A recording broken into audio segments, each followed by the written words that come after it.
Hi everyone, Uxbridge High School Principal Mike Rubin again.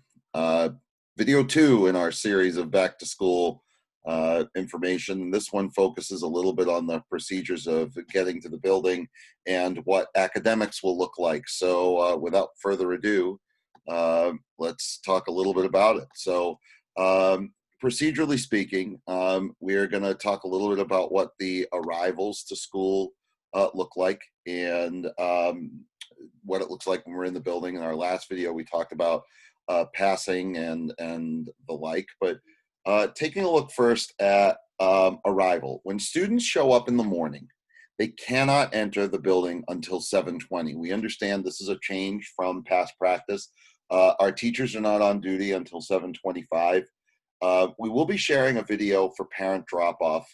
It is going to be different. There will be no parent drop-off in the front of the building, pulling up to the main entrance or through the teacher parking lot.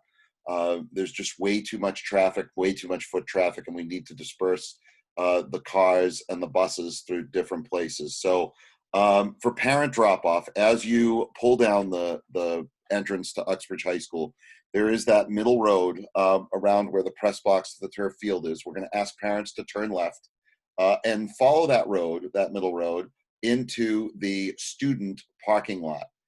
In the student parking lot, parents will turn right, proceed back towards the building. That's where we'll stop and have a drop-off area, and students will be dropped off. They will then enter through the door that is at the end of the B wing, and parents will then flow back up and out of the parking lot. Students, when they come into the building, do report directly to the first period class. If there is breakfast, which we'll talk about in a second, students are permitted to go to the cafeteria to get breakfast. But again, the building will not open until 7:20.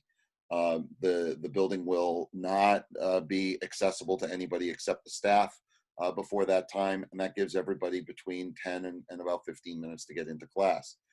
For breakfast, if students do purchase breakfast, they can eat right in the cafeteria. There's space for about 36 students to sit. There'll be places marked where they can sit, and we'll have little placards on the table that say, "Eat in this seat, deposit all trash," and again, there'll be somebody there to help spray where they were seated.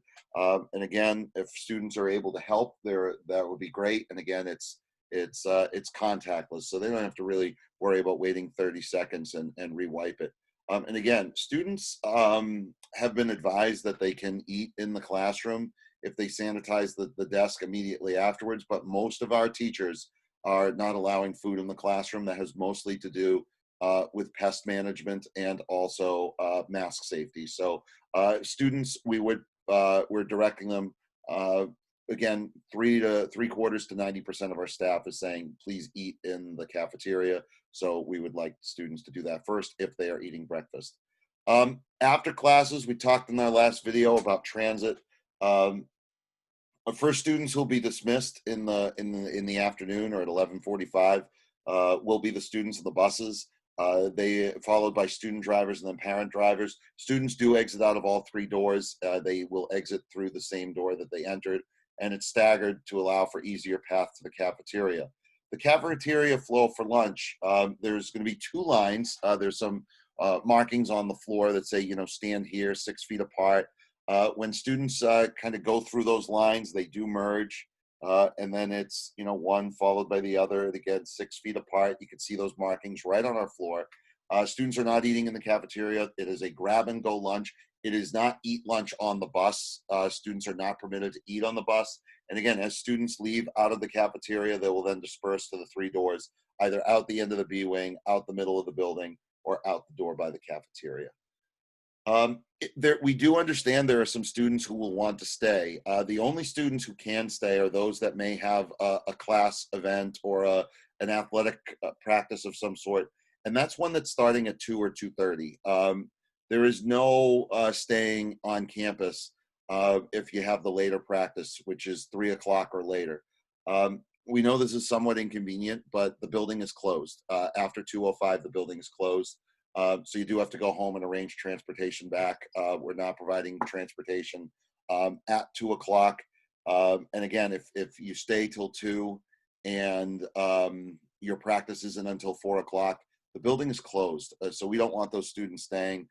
It is going to be a sign up in advance. It's going to be monitored by our athletic director. We have a couple of weeks before we have to plan this, and we do need to get a sense of who they are to make sure that it's appropriately supervised. We are working to have athletics and activities occurring safely. Athletics will not start until October 5th. Most of our sports will have a 10-game season. Some of our activities are starting to consider meeting times for after school, evening, or outdoors. So we will be in touch with those individually. Focusing more on the teaching and learning. We wanted to look at our schedule.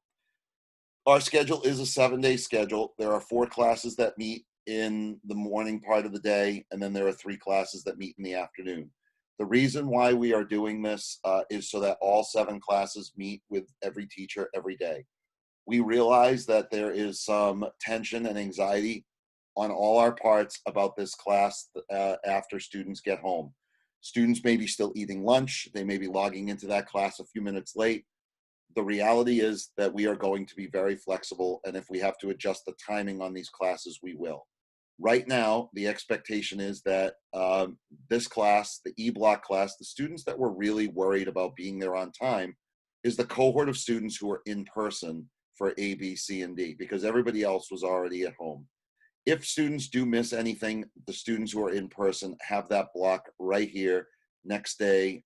And so we're not all that concerned, if something being missed.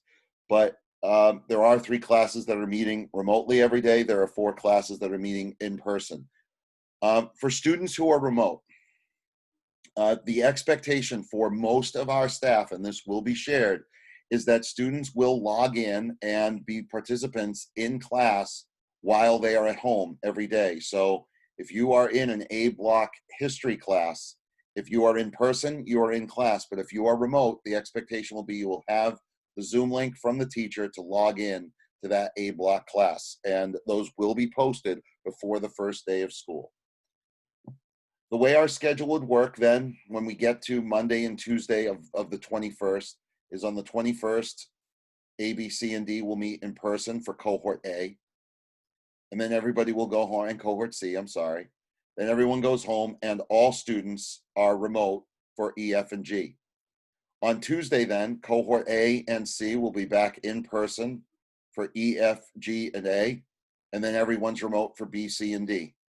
On Thursday and Friday, the schedule repeats, but this time it's cohort B and C that is in person, and it is cohorts A and D that are remote. And then the schedule the next week would move. So this would be a day 3 and day 4 schedule the following week. When students are remote, teachers are going to be notifying students about the requirements for logging into class. Most of our teachers are going to be requiring students to be part of class. There may be then some options about whether working concurrently with students who are in class or having students who are remote work together, working independently. And then there are some activities that don't lend themselves to particularly easily working at home. For example, if we're in a construction class, the work that's being done at home might be very different from the work that's being done in person because we want to really leverage the equipment while we're in person. So students will get instruction on this very, very quickly. And there are actually, in the document that was emailed home, there are actually some sample syllabi that give you a sense of what each week will look like from each teacher's standpoint. The idea of remote learning, when you're at home, whether it's the days that you're remote, when you're a hybrid student, or you're in those afternoon classes, or you're a student who's fully remote, is using time at home wisely and advocating to us to make sure needs are met, and continue to connect with your teachers, counselors, administrators, special education liaisons on a consistent basis, even though you're not in the building. And here's an example of what a 1-hour class could look like. Teachers could be posting a 20-minute video or lecturing for 20 minutes or providing direct instruction for 20 minutes. And then during the remaining 40 minutes, having classwork posted that students can be worked, and the teacher is always available during that class period. Wednesday is the one day we've stayed away from in terms of showing an academic schedule, but we do want to share what students will be working on Wednesdays. The first part, between say 7:30 and 9, the staff is going to have a script in which they're going to work with the students on checking Google Classroom, checking iPass, planning for the week, conferencing with the teacher, and actually engaging in our counseling curriculum. So our guidance counselors are going to be working on providing teachers with resources and in fact facilitating some of these lessons on a grade level basis. Our counseling curriculum, which talks about planning for the future and taking an emotional inventory and helping students on a week-to-week basis, is going to be delivered during that hour and a half. It's great because these are all the skills that we talk about needing in our students. And I want to thank Ms. Smith, Ms. Carter, Ms. Toto, Ms. Saccone, and Mrs. Ritacco for their help in organizing elements of the counseling curriculum so that our teachers don't have to really focus on it, especially where it is not necessarily an academic teacher's wheelhouse. The counselors have been awesome about organizing elements of this for that advisory block to make sure kids are getting their needs. Then there'll be a break. If the students are first hour or so, first hour and 15 minutes, then there's a little bit of break. So let's say it's 7:30 to 8:30, and then there'll be a break for 15, 20 minutes. And in that time, students can follow up with the things that they discussed from that advisory session, whether it's setting their calendar or emailing teachers, looking at afternoon assignments, having breakfast, etc. The second part is going to be dedicated to passion projects. Our grade 8 students will be working on that time with their weekly civics project time. Grade 11, we worked with our English department on something that is part civics, part social justice, part financial literacy based. And grade 12 will be working on college applications and essays in that first part of the year. Grades 9 and 10 are facilitating things through the resources provided, namely about career and future exploration. Looking at the first days of school and, taking into account all of the days, September 17th, cohort A and C is in person every day. Cohort A is in person and will follow a day 6 schedule. On September 18th, cohort B is in person following a day 7 schedule. We apologize for starting with a day 6 or a 7, but we really wanted to make sure that in that first full week, September 21st and 22nd, we could start with a day 1, and repeating day 1 multiple times in the schedule made our computer system very unhappy. So this is the really the best we could do. So September 21st and 2nd will be a cohort A day in person, 24th and 5th cohort B. Those are the Thursday, Friday, and then we should be able to settle into more of a pattern. There'll be a lot of resources available on our website. In fact, I'm going to navigate there now so people can see it. Just give me 1 second to share our screen, and I'll get back there in 1 second. And here we go. So, taking a look at our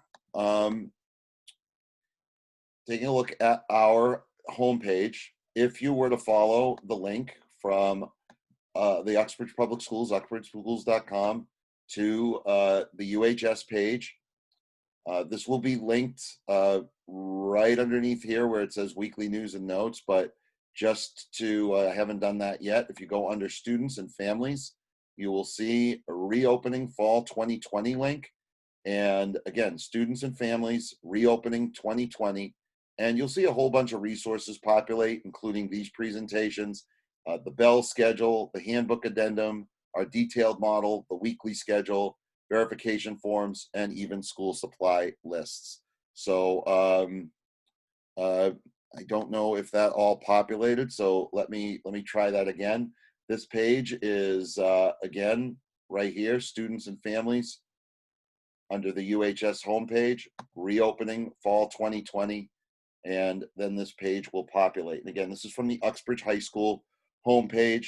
It has all of our presentations, our most recent town hall, our grade 8 orientation, this week, this presentation that you're watching right now, bell schedules, school supply lists, et cetera, et cetera, et cetera. So hopefully you find that page helpful. And we have a whole bunch of resources available right there on our website. So all of those things are important. Last thing is, as far as that goes, you're going to see a survey about the handbook addendum. It was on that page. I'm going to navigate back over there once again. But from that site, the handbook addendum is something that we are asking that all students take a look at and read.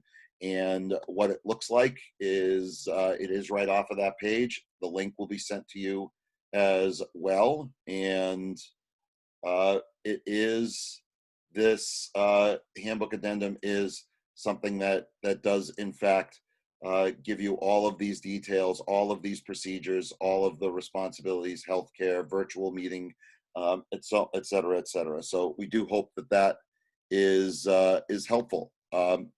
That's pretty much everything that we have on the academic and the scheduling piece. Our third video focuses a little bit on what ifs and things to do before the first day of school. Thanks for tuning in again, and we'll talk to you soon.